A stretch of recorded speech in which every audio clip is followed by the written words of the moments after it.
एक दिन एक संत वहां उस नगर में आया और उसने कहा भाई मैंने यहां रात्रि बितानी है और मुझे कोई भक्त का घर बता दो जिससे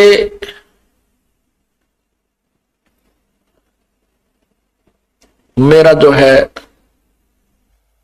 भक्ति कर्म ना बिगड़े, मैं अपना साधना भी कर लूं उस भगत के घर बैठ के और मुझे 2 रोटी भी मिल जाए।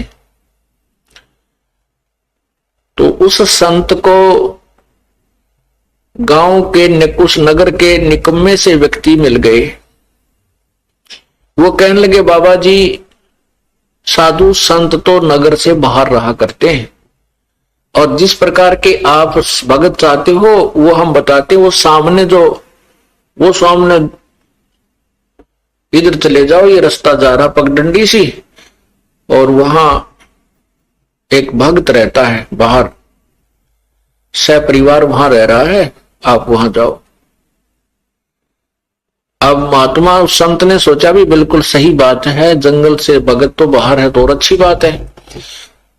तो वो चला गया वहां, साधु वहां चला गया और वहां वो बहन जो अजामेल की पत्नी थी गणिका, वो घर पे थी। साधु ने आवाज लगाई, नमो नारायण किया तो वह लड़की बाहर आई कि आज कौन आ गया इधर।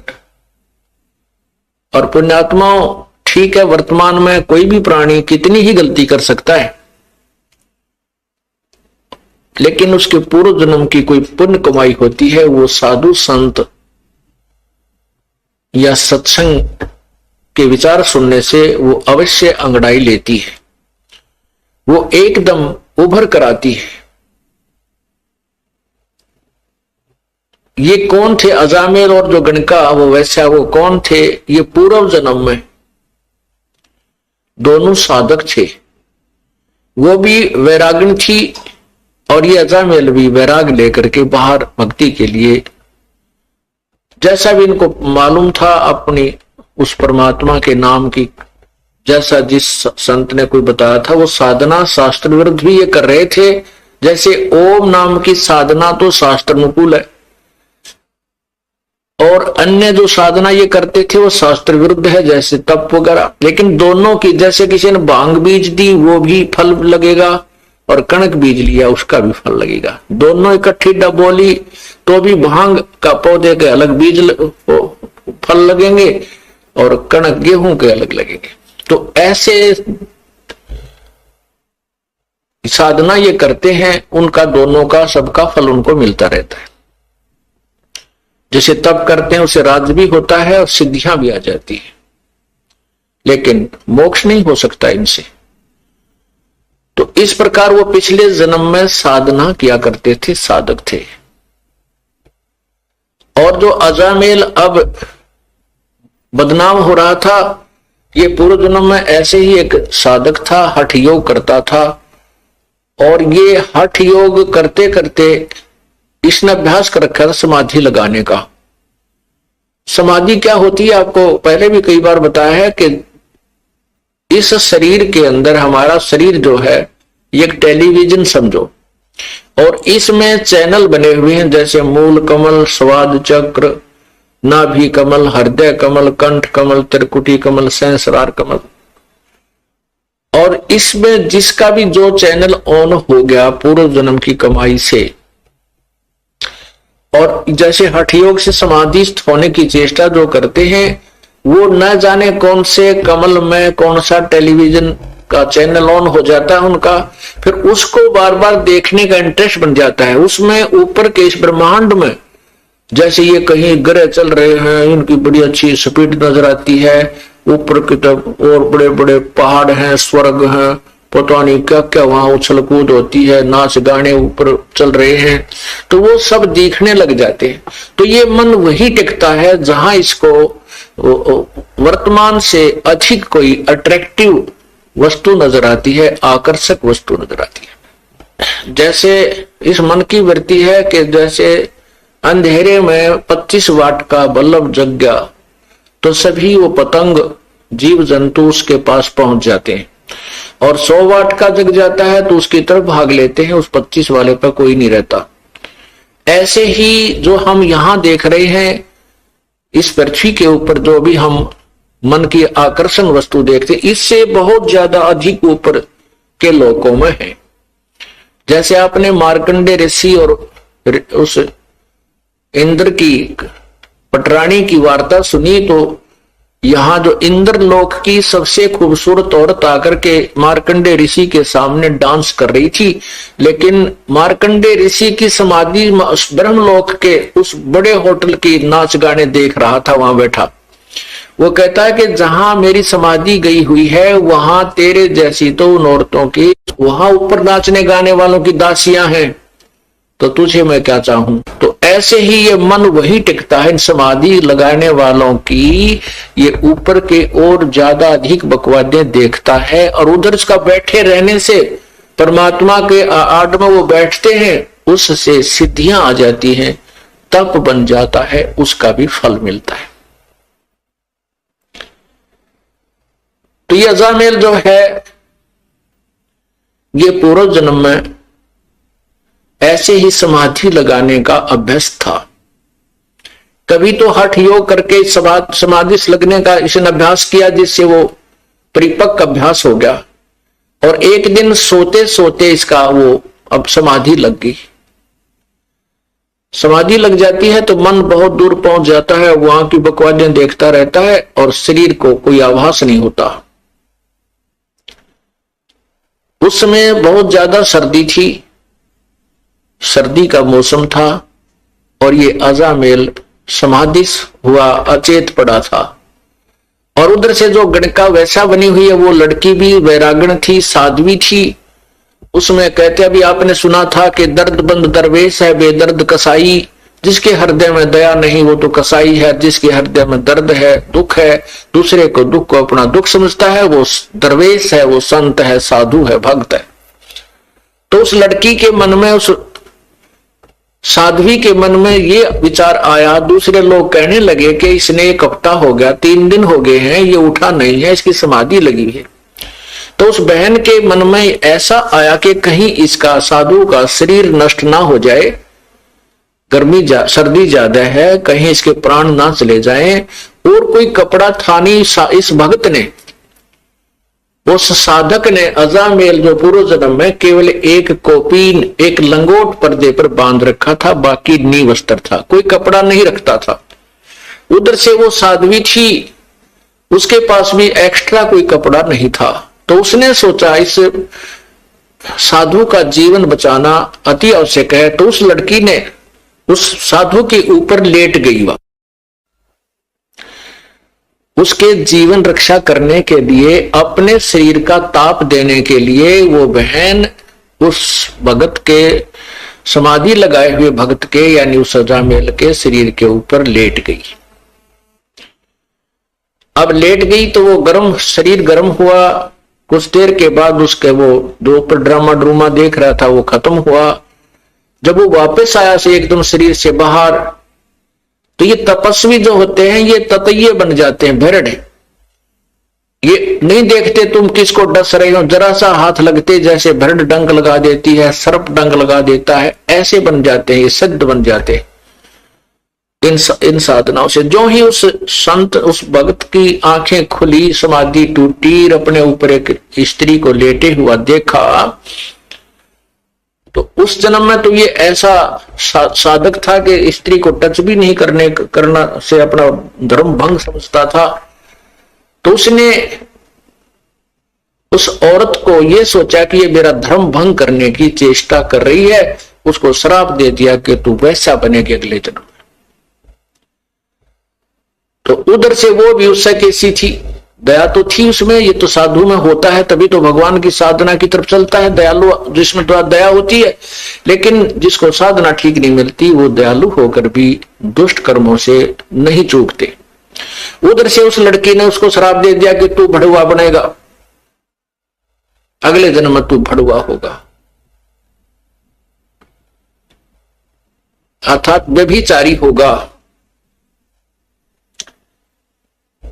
तब जब उन दोनों का वो पारा सा उतर लिया छो का, फिर विचार करने लगे। तो उस लड़की ने कहा कि नालायक, मैं तो तेरे शरीर को गर्मी दे रही थी, मैंने तेरे जैसे निकम्मों की कोई आवश्यकता नहीं, मैं फिर घर क्यों त्यागती अगर मैं ऐसे कर्म करती। मैं तो, मुझे पता लगा कि 2-3 दिन से तू बेहोश पड़ा है, कहीं तेरा शरीर नष्ट ना हो जाए, मैं तो इसलिए तेरे शरीर को गर्मी देने के लिए, और कोई वस्त्र ना था मेरे पास, अपने ही शरीर से तेरी रक्षा कर रही थी। तब वो महसूस किया उसने भी कि बहन मेरे से गलती बन गई। अब वही तो बात है ना, कहते हैं तीर कमान से और वचन जुबान से निकलने के बाद वो वापस नहीं आता। तो सोच समझ कर हमने हर क्रिया बोल चाल करनी चाहिए।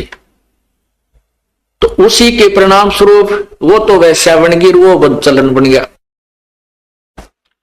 दोनों का फिर संयोग हो गया। अब वो पति पत्नी रूप में, फिर उसके बाद उनका काफी प्रेम बन गया। जैसे जब उन्होंने पता लगा यथार्थ था कि उस भक्त ने भी पता लगा कि तू कुर्बान थी, तेरा शरीर की रक्षा की, तो उनका आपस में बहुत ज्यादा लगाव बन गया, आपस में प्रेम बन गया, एक दूसरे ममता बन गई।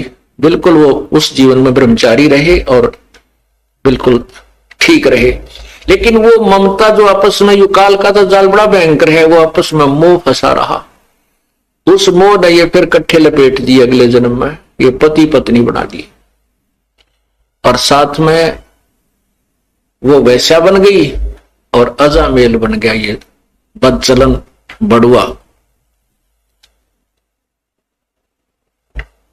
अब वो साधु वहां संत पहुंचा उसके द्वार पे, तो वो लड़की जो गणका बड़ी हुई थी वो एकदम बाहर आई कि हमारे द्वार पर नमो नारायण करने वाला कौन आ गया। तो गाली देने वाले तो बेसिक आ जाते थे, और आज ये परमात्मा का नाम उच्चार करने वाला कौन आ गया। एकदम वो बाहर आई और कहते हैं पिछले जन्म की जो साधना की हुई होती है, वो भक्त आत्मा मनुष्य जीवन से जब आते हैं तो शीघ्र भक्ति पर लग जाते हैं।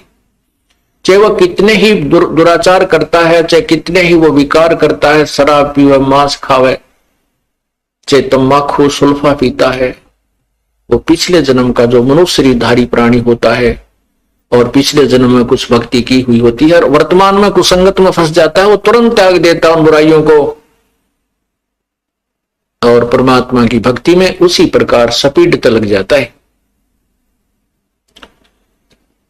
अब उस भक्तनी ने बाहर आते ही ऋषि के चरण दिए और कहा हमारे कौन सा पुण्य उदय हुआ, हमारे द्वार पर साधु संत आए हैं, आओ जी बैठो जी। अब साधु ने संत ने सोचा भी कति ठीक ठिकाना आ गए तो बहुत भगवान आत्मा मिल गई और बहुत ही अच्छे भक्त मिल गए। अब अंदर जब पहुंचा तो उसने एक चारपाई थी जिसी घर पे वो उस पे बिछा दिए सुंदर कपड़े धोए धाए, साधु बैठ गया दच के उस चारपाई के बीच में। दोपहर के बाद का समय था, 2-3 बजे 4 बजे, और वो अजामेल गया हुआ था जंगल में शिकार खेलने, शिकार लेने के लिए। कोई मर्ग, कोई पशु पक्षी मार कर लिया करता डेली और हाथ तक काट कर शराब पिया करता वहां जंगल में बना करके मदिरा। तो वो आया, उसने क्या कर रखा कि कंधे पे लठ और लठ के अंदर एक वो टांग रखा हिरण मार के, और आते ही वो पटक दिया आंगन में। जड़ महात्मा बैठे थे उसका साथ में ही, और नो पटक जब नो ना देखा महापुरुष बैठा सामने, उसने आते ही दुखी सा हो रहा था, कहा ले भगवान तो सारा दिन में एक का पाया, सारा दिन लग गया, एक ही मर्ग मिला, बड़ी मुश्किल से हाथ लग गया। अब जब उसने वो मर्ग वहां पटकिया तो वो साधु की नजर गई, भाई के खुड़का हुआ कौन बोला। जब उस संत ने देखा रही तो भाई कुकर्मी आदमी है, कौन आ गया इनके भक्तनी के घर में, मांस यो मर्ग मार रखा इसने। तो उस लड़की से पूछा बेटा यू कौन है, कौन आ गया तेरे घर में। वो कहने लगी जी ये भगत जी है आपका, ये आपका सेवक है, बाबा जी ने ठा लिया जोड़ा, जब मैं अरे कसूर गलत जगह आ गया भाई, तू तो ये किसा सेवक मर्ग मार के ला रहा। तो फिर उसने देखा कि तो संत था, आया हुआ है आज तो तुम्हारे दरबार पे। अब उसके अंदर भी जो पूर्व जन्म की भक्ति थी वह जागृत होगी। परमात्मा कहते हैं कबीरा दर्शन संत के परमेश्वर आवे याद, और लेख्य में वह है गड़ी बाकी का समय बाद। तो उसी समय उस अजामेल ने भी पैर पकड़ लिए और उस बहन ने भी, उसकी पत्नी ने, और कहने लगे महाराज हमारे द्वार से आप नो मत जाओ। अब पहले पापी आत्मा है और आप जैसे महापुरुष हमें कोई सदुपदेश नहीं देंगे, हमारा कोई रास्ता मार्गदर्शन नहीं करेंगे, तो हम बुराई कैसे छोड़ेंगे। वो बोला मैंने छोड़ दो जल्दी, बस मेरे साथ तो मजाक कर दिया किसी ने, मैं गलत आ गया यहाँ पे। तो उन दोनों ने बहुत याचना की कि नहीं साधु, नहीं महाराज आपने ऐसे नहीं जाना चाहिए, हम बुरे हैं भले हैं आप ही के तो हैं, आप हमें कुछ शिक्षा दीजिए ताकि हमारी बुराई छूट सके। काफी आग्रह करने से संत ने दया आगी कि भाई चल इतना कुछ कह रहे हैं, गलती हो जाया करती है, और ये कहें भाई हम सुधरने की चेष्टा करेंगे तो ठीक है। कहने लगे भाई इस बीमारी ने बाहर घेर का, अभी आज से प्रण करो, कसम खाओ, प्रतिज्ञा करो कि ये बुराई तुम नहीं करोगे। अब कहते हैं साधु दर्शन राम का, मुख पर बसे सुहाग, और दर्शनी को होते हैं जिनके पूर्ण भाग। अब वो पूर्ण भाग थे क्योंकि पिछले जन्म की कमाई थी, और किसी ना किसी जन्म में वो परमात्मा की शरण में रहे हुए होते हैं। जो प्रभु आते हैं प्रत्येक युग में आते हैं, और वही कमाई उनको मनुष्य जीवन दिलवाती रहती है।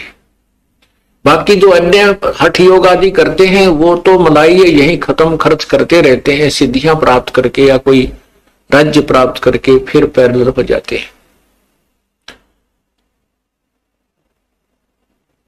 तो उन्होंने उसी समय उस उठा के उस मर्ग को बाहर फेंक दिया और कहा महाराज जी बाजार से जाकर के हम बिल्कुल फ्रेश आटा लावांगे आपके लिए, अलग से भोजन बना देंगे, नहा धो के, आज के बाद हम कोई बुराई नहीं करेंगे, लेकिन आप हमारे द्वार से जाइए मत, हम शाकाहारी हो जाएंगे। अब उस संत ने कहा भाई ठीक है।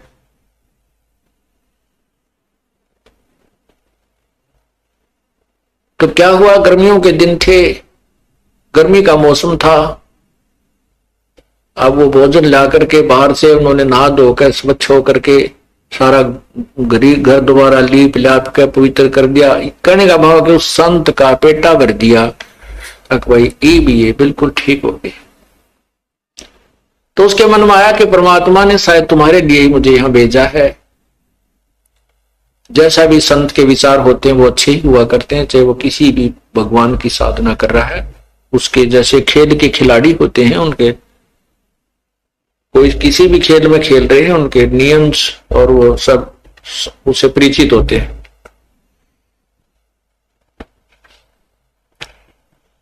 अब रात्रि के समय साधु तो भजन करने लग गया और वो दोनों जने पंखा लेकर के खड़े हो गए बारी बारी। फिर वो भजनवाद साधना करके लेट गया, तो लेट गया, आसपास छिड़का कर दिया पानी का, और ऐसे पंखा बारी बारी कभी वो खड़ी हो जा कभी वो खड़ा हो जा, उसको साधु को हवा कर रहे हैं। सवेरे संत बोला भाई भक्तों एक काम करो, तुम नाम ले लो, भगवान का नाम जपया करो। वो कहने लगे महाराज जी मारे पर नाम में कोई लिया था, और कोई को बात करवा ले, कितना कठिन काम करवा ले, ये नाम नहीं लिया जाता। तुलसी पिछले पाप से हरि चर्चा ना भाव है, जैसे जबर के भेगते भाई भूख विदा हो जावे।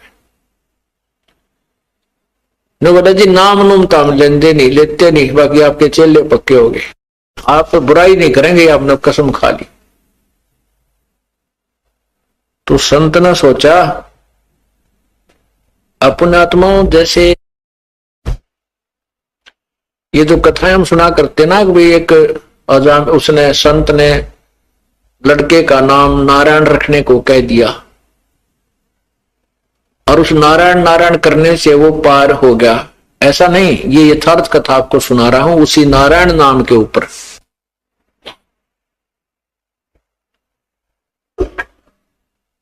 तो संत ने सोचा भाई इनके निकम्या के काम बिगड़ गए, घने पाप घने इकट्ठे हो गए, इसलिए इनके राम नाम में रुचि नहीं बन सकती, तो क्यों ना ऐसा तरीका कर दूं कि ये भगवान का नाम उच्चारण करने लग जाए। नो बोला भाई तुम्हारा लड़का होगा 10वें महीने, लेकिन उस लड़के का नाम जो मैं बताऊं वही रखना, उसका नाम तुम नारायण रख लेना। दोनों ने करबद्ध होकर कहा कि प्रभु जैसे आपकी आज्ञा, आपकी दी संतान जो होगी पुत्र होगा तो उसका नाम हम नारायण रख देंगे। ऐसा ही हुआ, लड़का हुआ, लड़के का नाम नारायण रख दिया। अब छोटा बालक बुढ़ापे में बहुत प्यारा लगता है, छोटा बच्चा वैसे भी ज्यादा प्रिय होता है, लड़का हो चाहे लड़की।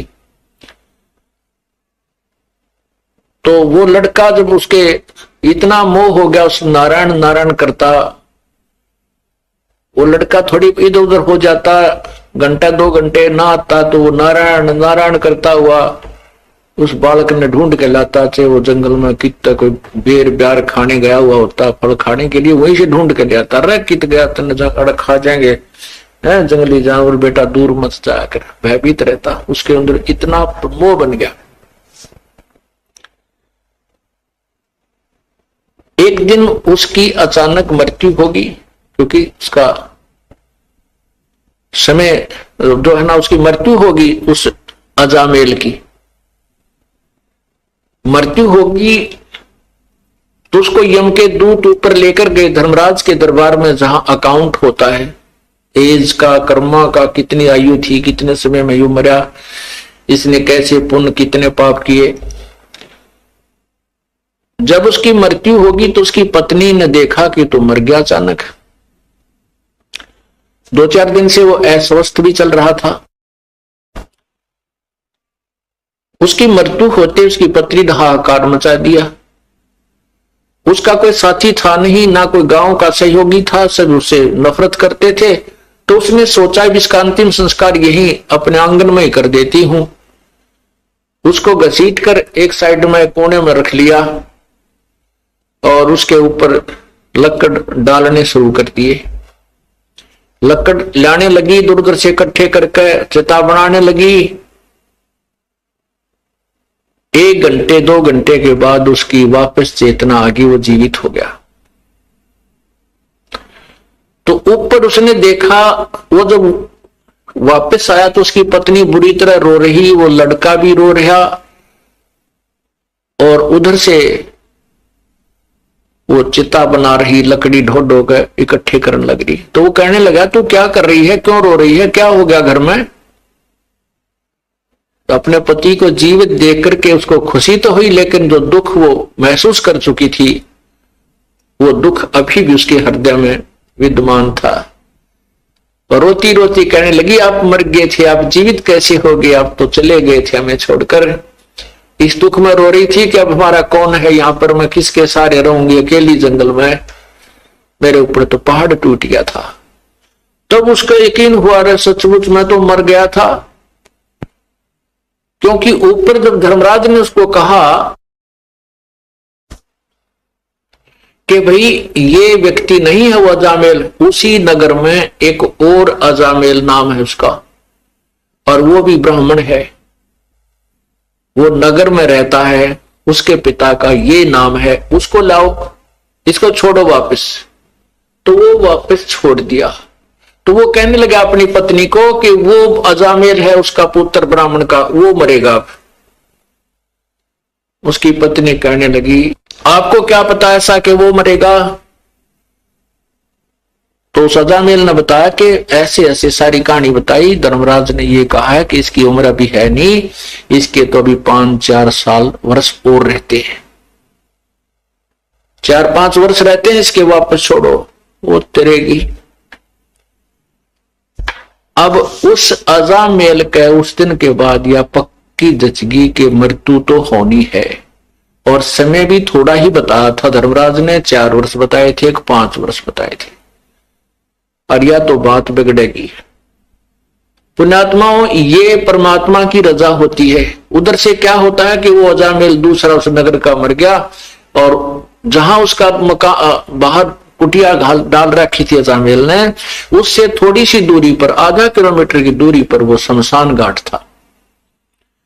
तो एक आधा घंटे के बाद देखते हैं कि वहां तो नगरवासियों की लाइन लग गई, और वो अजामेल, दूसरे अजामेल की चिता जल गई, उसको सवा कर दिया। तो उसने कहा कि देख ले वो।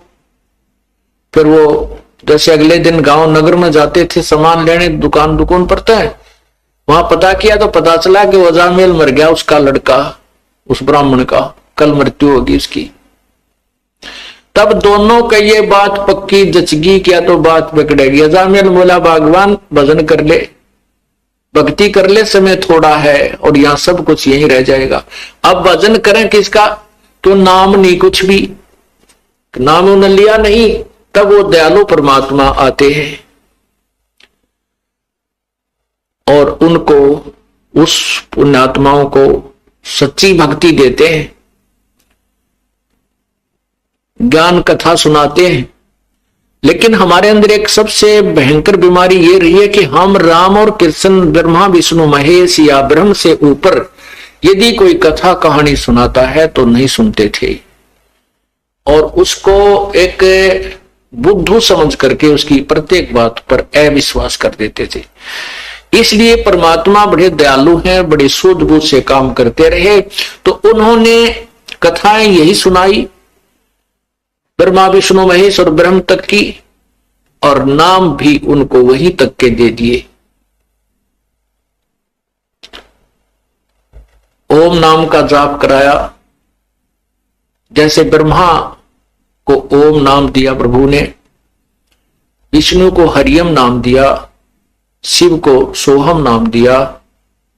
कहते हम बैरागी ब्रह्म पद सन्यासी महादेव, सोहम मंत्र दिया शिव जी को करे हमारी सेव। तो ये परमात्मा ने उनके उद्धार के लिए, मोक्ष तो ये नहीं प्राप्त कर सकते, क्योंकि मोक्ष तो 3 मंत्र से होगा, और 3 मंत्र का अधिकारी वो होगा जो परमात्मा की सच्ची कथा, पूरी सृष्टि रचना पर पूर्ण परमात्मा कौन है इस पर विश्वास कर लेगा। सारना, ये जो 3 मंत्र का जाप उसी को दिया जाता है जिसकी नस नस में, अर्थात पूर्ण रूप से जिसका विश्वास परमात्मा पूर्ण ब्रह्म कबीर भगवान में हो जाता है कि वही मोक्षदायक है, उसी की पूजा से पूर्ण मोक्ष होता है, और अन्य भगवानों की सतीथि से वो परिचित हो जाता है। ये भगवान नाशवान है, अविनाशी नहीं है, और इनकी साधना से जीव को इतना लाभ होता, स्वर्ग गया, फिर मृत्यु, फिर स्वर्ग गया, फिर नीचे आया, फिर स्वर्ग गया, फिर 84 लाख योनियों भोगी। इस तरह का ये रहट जैसा कुआं, अर्थात ये चक्र अन्य भगवानों की साधनाओं से चलता ही रहेगा। पूर्ण परमात्मा की भक्ति से पूर्ण मोक्ष होगा। तो इसलिए परमात्मा जैसे पहली बार आए, ब्रह्मा को ओम नाम दिया, क्योंकि वो वेदों में ओम नाम से दृढ़ था कि इसके अतिरिक्त कोई मंत्र नहीं है। तो उसका नाम भी, उस नाम का जाप भी पूर्ण संत से देकर ही किया जाए तो ही लाभ होता है। इसलिए विष्णु जी को हरियम जाप दिया, विष्णु और लक्ष्मी दोनों को, सावित्री और ब्रह्मा को ओम दिया, और शिव को और पार्वती को यही मंत्र दिया।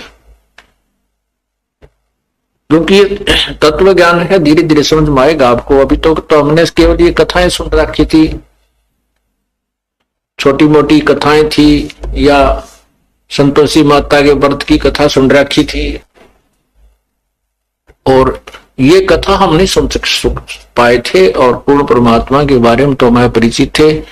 तो तत्व ज्ञान का धीरे धीरे समझ में आएगा कि ये मंत्र कहाँ काम करते हैं, कैसे करते हैं, कैसे राहत देते हैं। तो इस प्रकार फिर वो अजामेल पूर्ण परमात्मा आए, और उनको आकर के फिर मंत्र दिया अजामेल और उस लड़की को, उन्होंने फिर उस भय से, उस डर से साधना की कि झूठा संसार है ये, जब यही छोड़ जाएंगे और समय बहुत कम रह गया है, और भक्ति नहीं की तो वहां यम के दूत ऐसे पीट रहे थे, ऐसे डाल रहे थे नरक में, कोई नहीं सुन रहा था, उठा उठा कर फेंक रहे थे, हाहाकार मचा था। तो कई ऐसे जो व्यक्ति हैं नास्तिक टाइप के या ज्यादा चतुर मानते अपने आप को, वो कहते हैं कि ये कथाएं जस्ती नहीं कि भगवान के घर में भी धोखा लग जाता है क्या, कि मरना किसी को होता है, मार कोई दिया जाता है। भगवान के घर में कोई धोखा नहीं लगता।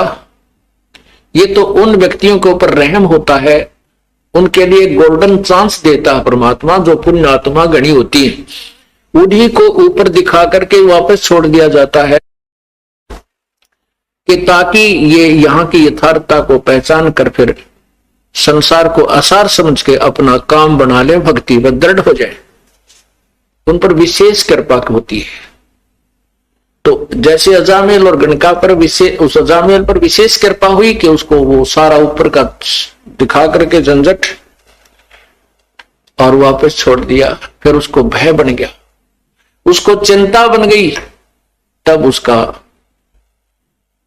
अजामेल और गणका वो दोनों विमान में बैठ करके स्वर्ग गए। इसमें क्या बताया है,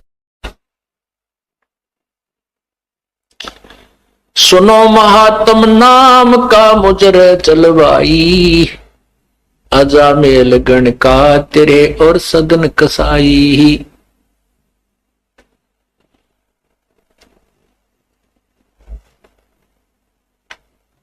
कौन कौन और कैसे कैसे तेरे और अन्य जो साधना हम करते हैं वो कितनी हानिकारक है, कितनी व्यर्थ है, वो गलत है, वो नहीं हमने करनी चाहिए।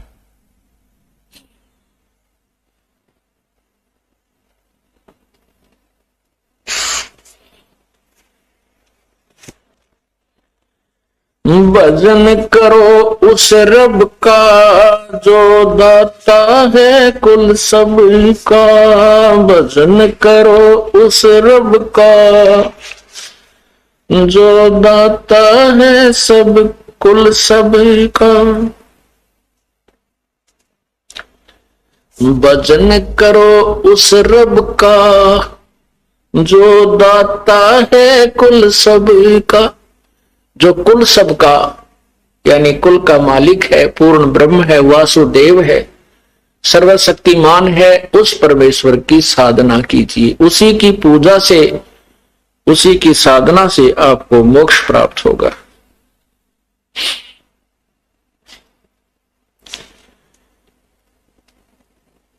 भजन करो उस रब का जो दाता है कुल सबका, भजन करो उस रब का जो दाता है कुल सबका। बिना भजन भय मिटे न जम का, समझ बूझ रे भाई, सतगुर नाम दान जिन दीना या संतों ठहराई। सत कबीर नाम करता का, कल्प करे जल देवा, सुमरण करे सुरत से लापे, पावे हर पद भेवा। आसन पदम आसन बंद पवन पद परचे, नाभि नाम जगावे, त्रिकुटी कमल में पदम झलके, जहां से ध्यान लगावे। सब सुख मुक्ता, सब सुख भुगता जीवित मुक्ता, दुखदारी दर दूरी, ज्ञान दान गलतान हर पद जो कर पूरंग कस्तूरी। गजमोती हस्ती के मस्तिक उन्मन रहे दीवाना, खाव न पीवे मंगल घूमे आठ बखत गलताना। ऐसे तत्पद के अधिकारी पलक अलक से जोड़े, तन मन धन सब अर्पण कर ही नेक न माथा मोड़े। बिन ही रसना नाम चलत है, निर्वाणी से नेहा, गरीबदास भोडल में दीपक नो। छानी नहीं स्नेह।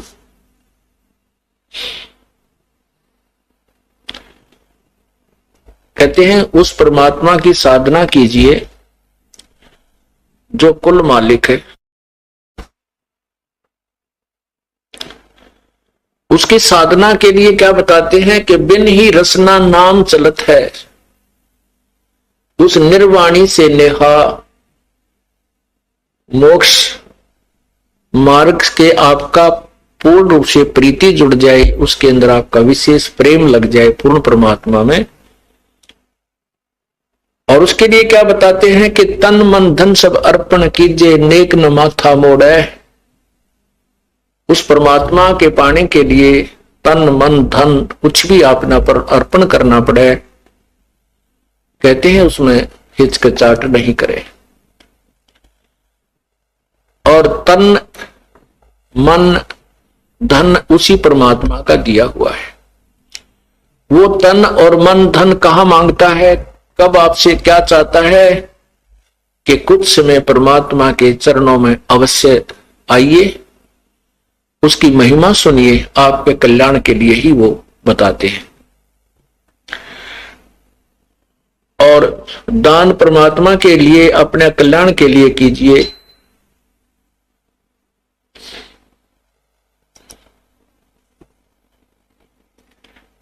यही तन मन धन अर्पण करना होता है।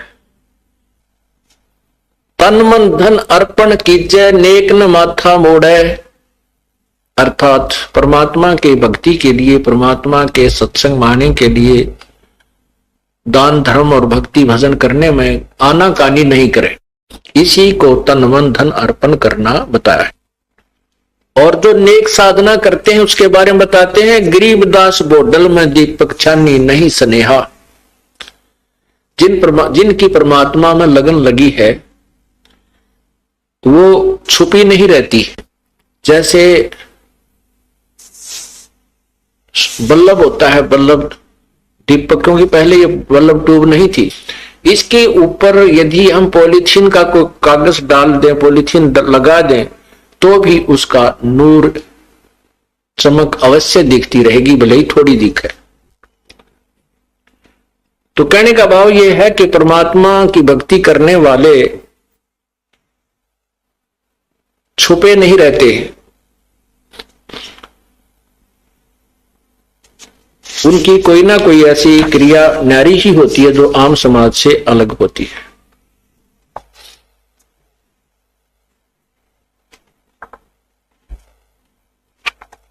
अब जो आन साधना हम करते हैं उसके बारे में बताते हैं। ग्रीव पत्थर पुजारी जीव हैं ये कलयुग के लोग, या बाण कुटिल छूटे नहीं लाग्या दीर्घ रोग। ये पत्थर पुजारी जीव हैं ये कलयुग के लोग, और ये बाण कुटिल या आदत बूंदी पड़गी या छूटे को नींद पे। पत्थर पुजारी जीव हैं ये कलयुग के लोग, या बाण कुटिल छूटे नहीं लाग्या दीर्घ रोग। ग्रीव साधों से ती मस्करी और चोरों संग खुशाल, कौड़ी गए पल्लू बंध्या डार दिया नगलाल। साधों से ती मस्करी, अब जैसे हम बताते हैं ये पूजाएं छोड़ दो जो साधना आप करते हो, जो करवा चौथ करते हो और भाई माता मसाणी पूजते हो, 4 ईंट लगाकर खेतों में या कहीं घर के कोने पे, वो पूजाएं जो कर रहे हो, व्रत रखते हो, ये किसी भी सदग्रंथ में प्रमाण नहीं है। आप ये पूजाएं मत करो, हमारी तो हंसी उड़ावे ले ग्रहण की तो नया ज्ञान ले आया, सारी पूजाएं छुटवाता है। ब्रह्मा विष्णु महेश से भी ऊपर कोई भगवान बताता है। तो क्या बताते हैं कि साधु से ती मस्करी ये चोरों संग खुशहाल है। ये चोर जो झूठे लोग संत थे, साधु थे, ऋषि थे, महर्षि थे, जो शास्त्र विरुद्ध साधना बताते थे, गुरु लोग, ये पंडित, कहते हैं उन शास्त्रों के चोरों से तो खुशी रहते हैं जो शास्त्र विरुद्ध साधना बताते हैं, और संतों से ती मस्करी चोरों संग खुशहाल, और कौडी गए पल्लू बांध ली। कौड़ी को तो बांध दिया अपने पल्ले के, अर्थात गठड़ी बांध के धर दी घर में, और डार दिया नग लाल, जो लाल था उसको पटक दिया, उसको कूड़े में डाल दिया और कौड़ियों की थैला भर के घर में रख लिया। ये शास्त्र विरुद्ध साधनाएं, एक पूर्ण परमात्मा को छोड़कर अन्य देवताओं की पूजाएं, ये कौड़ी है। और पूर्ण परमात्मा की भक्ति एक लाल समझो। लाल कितने का होता है? 9 करोड़ का। 9 करोड़ का तो बहुत पहले सुना करते, तो 9 अरब का हो गया होगा, अब बहुत कीमत बढ़ गई, तो उसको छोड़ दिया हमने। अब जैसे आपने सुना है, सतनाम पालड़े रंग होरी हो, 14 लोक चढ़ावे राम रंग होरी हो, 3 लोक पासंग धरे रंग होरी हो, टोना तुले तुलाया राम रंग होरी हो। लाल की कीमत बताते हैं आपको। ये सतनाम जो है, ये 2 अक्षर का मंत्र है, उसी के विषय में बताया है कि वो जो सतनाम जो दूसरा मंत्र है, उसके विषय में स्पष्ट लिखा है वाणी में कि उसका एक विधिवत साधना पूर्ण संत से प्राप्त हो। वैसे नहीं अपनी मर्जी से किसी ने पता लग जाए, वो दूसरे तो सुना गाप पे जाप करने, ऐसे नहीं होता उनसे लाभ। तो वो परम संत से लेकर के पूर्ण संत से अधिकारी से नाम लेकर के एक ही सिमरण में कितनी कमाई बनती है, वो कितना कीमती है। एक बैलेंस, एक तुला तराजू, ताखड़ी के एक पलटे में तो रख दीजिए एक श्वास का सिमरन की कीमत, और दूसरी तरफ यहां इस 21 एक ब्रह्मांड के 14 लोक चढ़ा दे। 14 लोक, यहां तो एक छोटे से क्षेत्र का कोई मंत्री मुख्यमंत्री बन जाता है, वो ना अपने आप को पता नहीं क्या समझ लेता है कितना, और इस पूरी पृथ्वी का राजा तो कहना है क्या क्या बन जाता है। कहते ऐसी ये पृथ्वी जैसे 14 लोक और 13 और लोक है, 14 लोक को एक पालड़े में रख दे, एक तरफ श्वास का सिमरन रख दे, और ये पृथ्वी और ये पाताल और स्वर्गलोक को पासंग रख दे, तो भी एक श्वास के सिमरन की कीमत अधिक है। तुलय नहीं तो भी नहीं तुलय।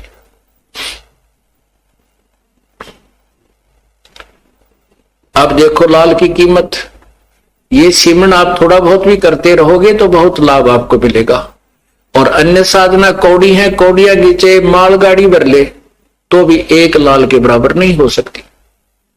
तो ऐसे यथार्थ साधना और शास्त्र विरुद्ध साधना और शास्त्र अनुकूल साधना में भिन्नता बताई गई है।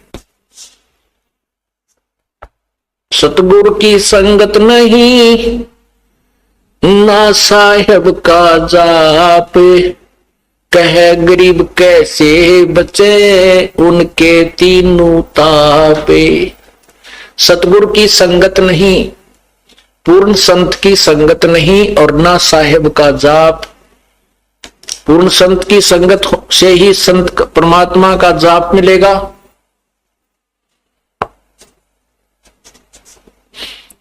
और कहे गरीब कैसे मिटे जिनके तीनों ताप। जिनकी विधिवत साधना है नहीं, परम संत मिला नहीं, तो उनके ऊपर आने वाले कष्ट वो 3 ताप के अंतर्गत जो आपको दुख होते हैं, हानि होती है, कोई बच्चा बीमार होता है, स्वयं बीमार होते हो, या कोई जंतर मंत्र कर देता है, वो आपके कैसे बचेंगे। सतगुरु की संगत नहीं और ना साहेब का जाप। जाप मन यथार्थ भक्ति हो, सांस का सिमरन। कहे गरीब कैसे बचे तीन से तीनों जिनके तीनों ताप। तो उनको 3 ताप का कष्ट कैसे दूर होगा जिनके पास यथार्थ साधना नहीं है।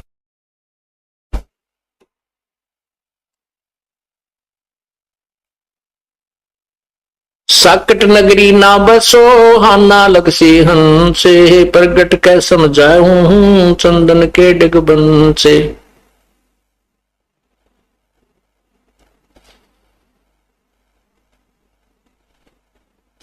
कहते हैं चतुराई चूल्हे पड़ो और चारों वेद बटम्बे, साकट सगाना बैठियो आको लगे न अम्बे। क्या बताते हैं कि हमने जो घिसा पिटा ज्ञान समझ रखा था, सुन रखा था, और उसमें चतुर बने बैठे थे, अन्य शिष्य भी बना रखे थे बहुत ज्यादा। परमात्मा कहते हैं कि जो पुण्यात्मा होगा, जो बुद्धिमान व्यक्ति संत होगा और भक्त होगा, वो उस चतुरता को नहीं ध्यान में रखता जो स्वयं चतुर बन करके दुनिया को गुमराह कर रहा था। और सच्चा मार्ग जब मिल जाता है तो क्या कहते हैं, चतुराई चूल्हे पढ़ो ये चारों वेद बटम्बे। चारों वेदों में भी पूर्ण ज्ञान नहीं है, इनकम्प्लीट नॉलेज है। और जब चारों वेदों के इंक्लूड और आगे की जो वेदों में लिखा है कि हम पूर्ण ज्ञान नहीं जानते, कोई संत बताएगा, वो संत मिल जाता है और फिर भी नखरे करता है, फिर भी अपनी चतुराई दिखाना चाहता है। कहते बुद्धिमान व्यक्ति वहां क्या विचार करे कि चतुराई चूल्हे पड़ो और ये चारों वेद बटम्ब, साकट सगा ना भेंटियो आंबों लगे आंखों लगे न अम्ब। पुण्यात्माओं, परमात्मा की एक एक वाणी पर हम गहराई से विचार करेंगे तब इस खेल में सफल होंगे। हम तभी इस भगवान के गेम में, भगवान प्राप्ति के इस मार्ग में सफल होंगे। क्या बताते हैं कि साकट सगा ना भेंटियो, कोई ऐसा रिश्तेदार भी ना मिला परमात्मा हमने जो साकट हो, और चाहे वो कितना धनवान हो चाहे गरीब हो, साकट सगा ना मिलवाना परमात्मा। आंख के आम नहीं लगते, आंख के पौधे के आम नहीं लगते, डोडे लगते। रत्न जड़ाऊ मंदिर है लख योजन उस्थाने, साकट सगा ना बैठियो चाहे हो इंद्र समाने। स्वर्ग के राजा इंद्र, और उसका महल बहुत सुंदर बना हुआ है, उसके अंदर लाल और मोती हीरे जैसे हम चिप्स लगाते हैं ऐसे उसके लगे हुए हैं, और बहुत बड़ा महल है इंद्र का। कहते हैं हमारा रिश्तेदार जो भगवान से विमुख है, परमात्मा में जिसकी रुचि नहीं है, उसका चाहे लाख योजन में तो उसके पास मकान हो, स्थान हो, लाख योजन, एक योजन 4 कोस का, और एक कोस 3 किलोमीटर की, एक योजन 12 किलोमीटर का, 12 लाख किलोमीटर में कहे उसका महल बनाओ, इतना उसके पास स्थान हो। 10-20 एकड़ जमीन को छोड़ो, कहते हैं जिसकी 12 लाख किलोमीटर में उसका स्थान हो, उसके पास इतनी जमीन हो, और उसके महल में चाहे रत्न जड़ रखे हो, और साकट सगा न भेंटियो चाहे हो इंद्र समान। हमने वो गरीब रिश्तेदार हमारा अच्छा है जो परमात्मा विश्वास रखता है। क्योंकि हम यदि किसी पैसे वाले या किसी अच्छी पोस्ट वाले रिश्तेदार से हमारा संपर्क हो जाता है तो फिर ये कुदरती बात है, उसके प्रभाव से वो रिश्तेदार प्रभावित रहता है।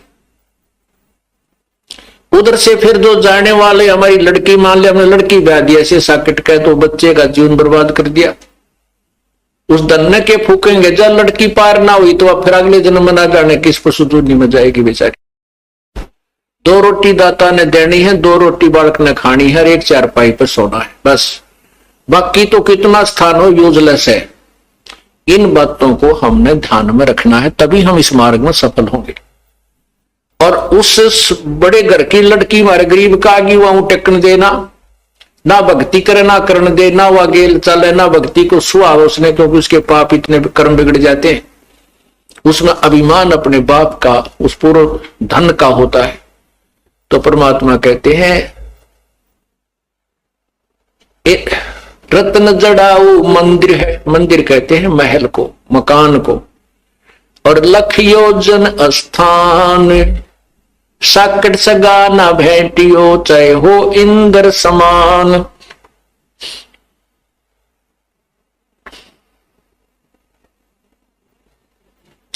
साकट चारों वेद हैं, साकट द्वादश पंथ है, और साकट पंडित पीरे हैं, ये ही जम के दंत।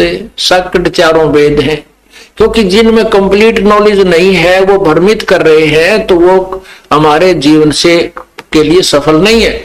और ये चारों वेदों में भी केवल ब्रह्म तक की जानकारी है, बाकी ज्ञान प्रभु का जरूर दिया है, लेकिन उसकी पाने की विधि नहीं है। इसलिए चाहे हम वेदों अनुसार कितनी साधना कर लें और ब्रह्मलोक में पहुंच जाए, तो भी वहां अपने पुण्य को समाप्त करके 84 लाख योनियों में आएंगे।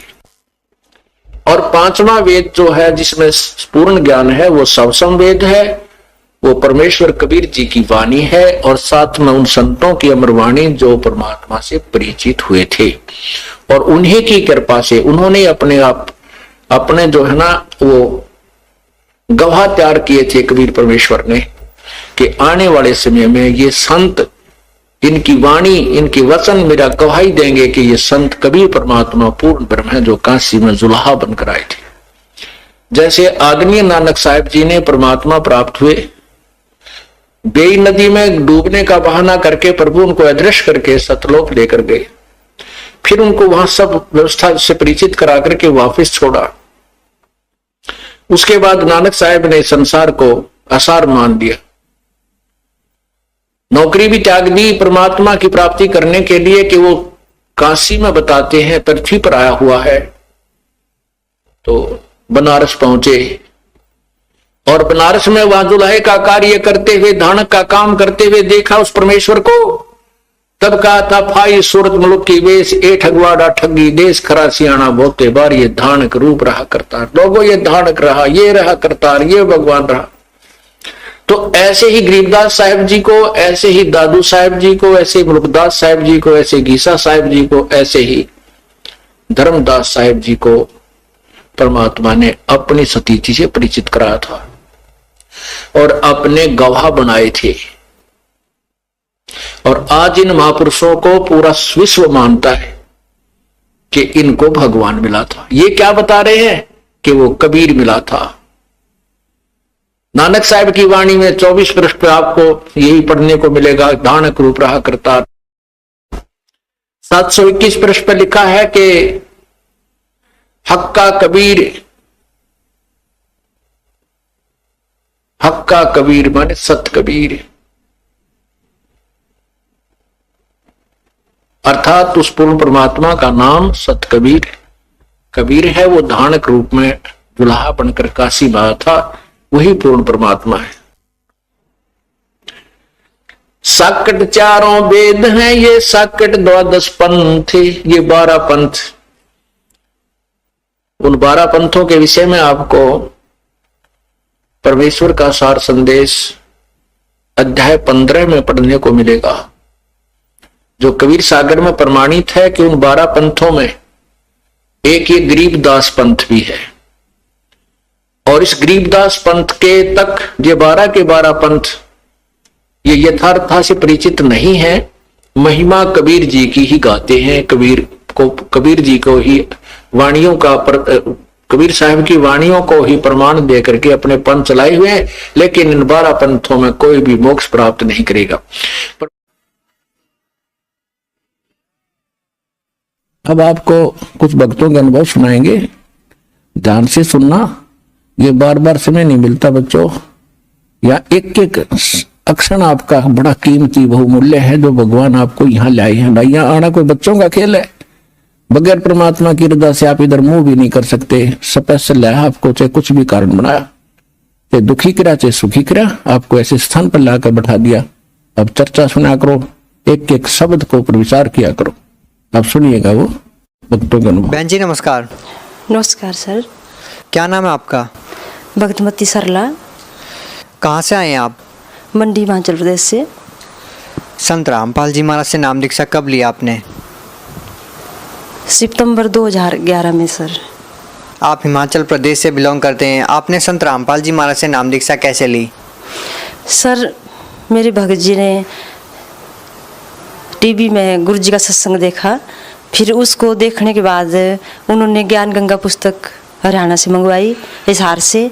फिर उसको पढ़ के हम 1 महीने के बाद हिसार चले गए। संत रामपाल जी महाराज की कौन सी बात आपको ऐसी लगी कि आपको लगा कि ये कुछ अलग बात है और आपको लगा कि हाँ, मुझे यही बातें बताने वाला संत चाहिए? हाँ जी, उनकी मर्यादाएं, शास्त्रों के अनुसार ज्ञान, ये सब देख के उनकी मर्यादाएं, नियम उनको देख के और शास्त्र के अनुसार उन्होंने जो ज्ञान बताया उसके आधार पर हमें लगा कि नहीं, वही परमात्मा है जिनकी हमें तलाश थी।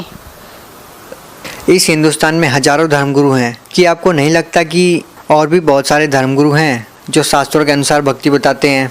नहीं जी, बिल्कुल लगता, क्योंकि हमने पहले भी नाम दीक्षा ली हुई थी परमहंस संत से, तो वहाँ हमें कुछ नहीं ऐसा मिला जो हमें सुख नहीं था। हम दुखी थे, हमें देवी देवता की भक्ति भी करते थे, किसी से हमें कोई सुख नहीं मिला जी, ना आर्थिक ना मानसिक। संत रामपाल जी महाराज से नाम दीक्षा लेने के बाद आपको क्या लाभ हुआ? बहुत लाभ मिले सर, बहुत लाभ, जिनकी हमें गिनती नहीं कर सकते।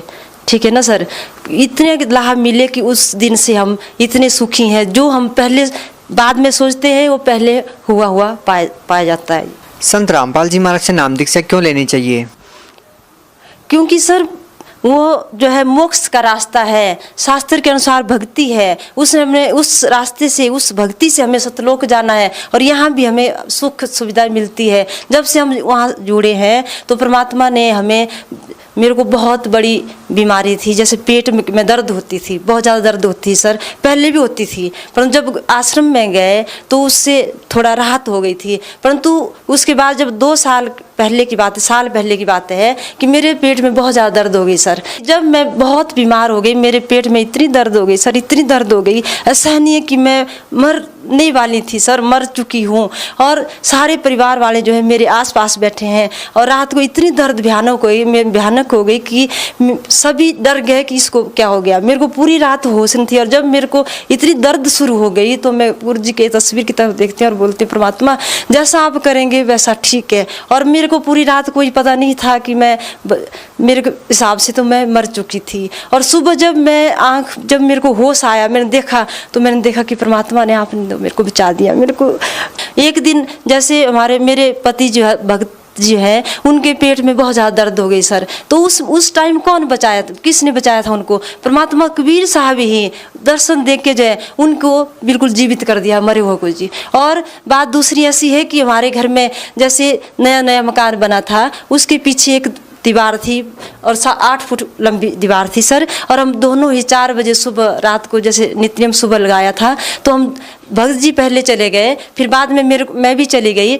तो जब वो पीछे खोद रहे थे, दीवार के नीचे झुके हुए थे, तो मैंने टॉर्च पकड़ी हुई थी सर, और उस पूरी दीवार 7-8 फुट जो है भक्त जी के सिर पे आ गई सर। और उनको कुछ नहीं हुआ, जो दीवार पक्की थी उनके सिर पे आ गई और मैं घबरा गई और मैंने बोला देखो ये क्या हो गया। परंतु और परमात्मा के नित्य नियम लगा हुआ था और वो दीवार ऐसी जैसे फूल की तरह, वो उनको कुछ नहीं हुआ, एक जख्म तक नहीं आया सर। और मेरे चारों तरफ से टांगों के पास आसपास पत्थर गिर गए। और भगत जी को मैंने ऐसे किया, ऐसे इशारा किया जैसे मान लो उन्होंने गुरुजी ने जो है उनको पकड़ के पीछे कर दिया है। और दीवार फिर उसके बाद सारी ही जब वो पीछे हटे तो नीचे गिर गई सर। और मेरे टांगे बिल्कुल सुरक्षित, उन्होंने सोचा कि इसकी टांगे बस टूट चुकी है, परंतु मेरी टांगे बिल्कुल भी खरोच तक नहीं आई सर। और वो परमात्मा का ही चमत्कार है जो मरे हुए को जिंदा करते हैं।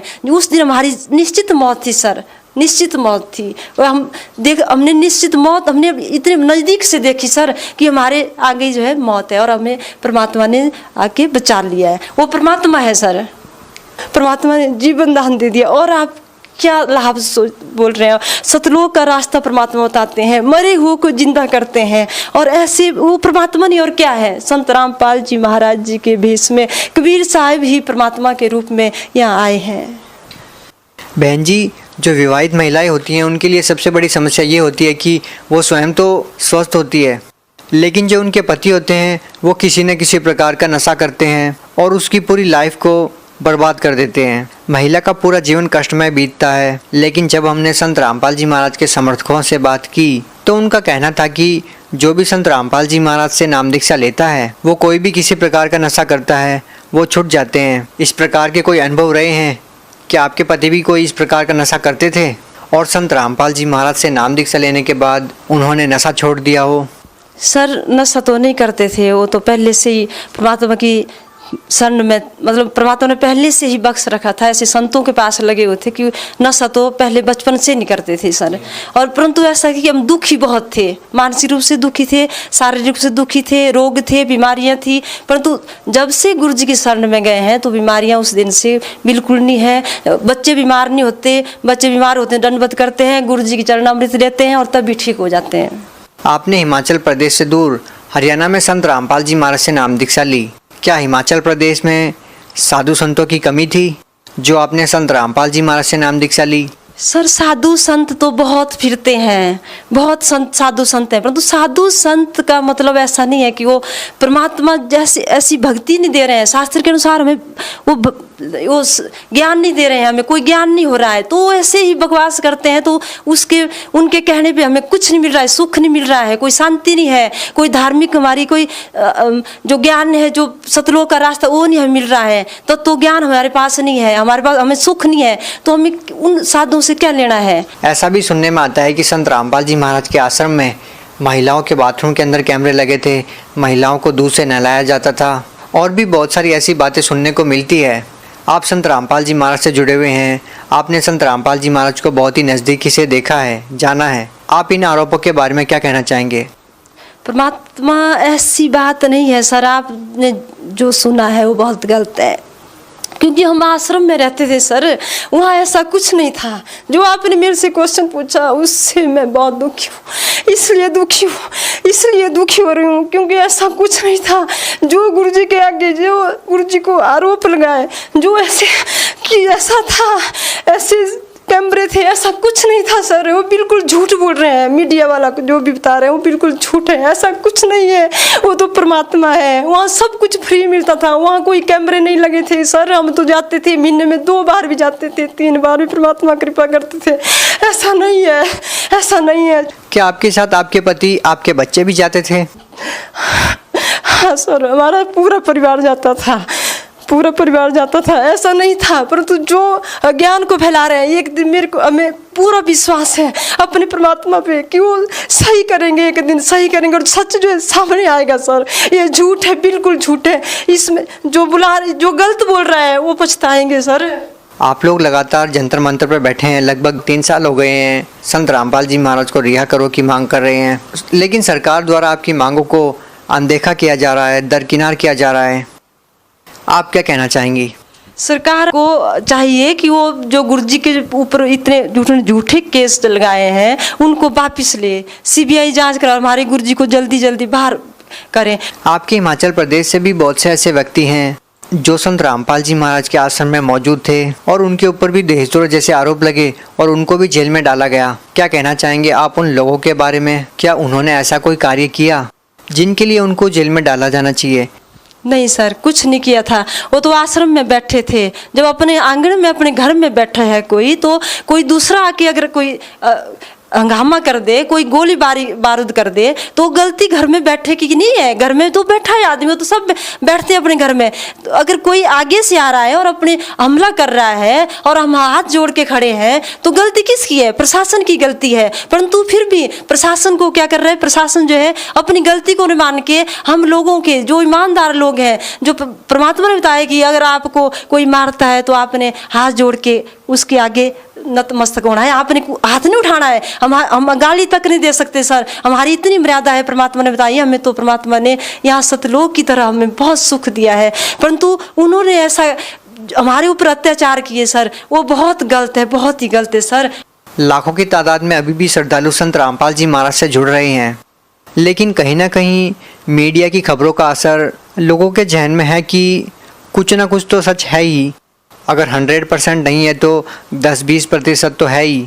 तो आप लोग उन लोगों को कैसे समझाएंगे?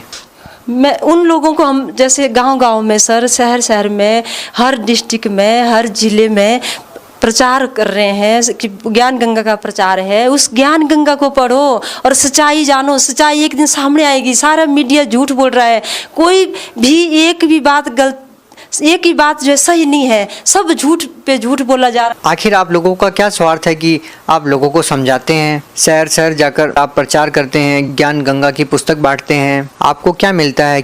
क्या आपका स्वार्थ है? आप मीडिया के सामने भी इंटरव्यू दे रहे हैं, शहर शहर जाके किताबें बांट रहे हैं, यहाँ तक कि आप लोगों के विरोध का भी सामना करते हैं। तो आप लोग इतना संघर्ष कर रहे हैं, आप लोगों का क्या स्वार्थ है इसमें? हमारा कोई स्वार्थ नहीं है सर। बगैर स्वार्थ के लिए आज के दिन कोई व्यक्ति काम करता ही नहीं है। हाँ जी, आप ठीक बोल रहे हैं, क्योंकि आजकल ऐसा ही माहौल है। अब हर स्वार्थ के बिना जो व्यक्ति कोई कुछ नहीं करता, परंतु परमात्मा ने हमें ज्ञान दिया है, ये ज्ञान सही है, क्योंकि हम पता नहीं कितने असंख्य जन्म से भटकते हुए आ रहे हैं, पूरे मानव समाज जो है भटकते हुए आ रहा है। अगर उनको सही संत की हमें पहचान हो चुकी है कि परमात्मा इस धरती पे आए थे, हम उनको भी समझाना चाहते हैं कि वो भी परमात्मा का ज्ञान समझे और गुरु जी की शरण में आए। बहुत बहुत धन्यवाद। सच।